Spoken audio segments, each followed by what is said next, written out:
There are some religious people, including some US congressmen, who say we don't have to worry about solving climate change because God will fix it. Now, there are three major problems with this. Number one is the fact that God is not qualified to fix climate change, clearly having no idea how the world works, and never once mentioning in the book he wrote that the Earth was formed by a vast gas and dust cloud, but instead frantically tries to deflect from the fact that he has no idea how it happened by saying he did it all by magic. He's like some guy so desperate to get a girl into bed that he will say any crazy stuff in order to make himself look good.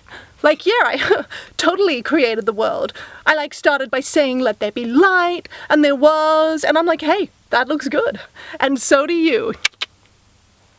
Now, the second problem is that when it comes to helping people, God does not have the best track record. To put this into perspective, the Bill and Melinda Gates Foundation have helped save over 4 million people just with their work on the measles and hepatitis B vaccines. And they have helped bring down the worldwide deaths from malaria by 42%. Plus, Bill has personally killed 0 people. Whereas God personally killed over 2 million people in the Bible, as well as created measles, hepatitis B, and malaria. Because if you want to take responsibility for all of the good stuff, then you gotta take the blame for all of the bad stuff too. In other words, Bill and Melinda have basically been cleaning up God's mess. And finally, and this is the biggest obstacle I think to God fixing climate change, is that God isn't real.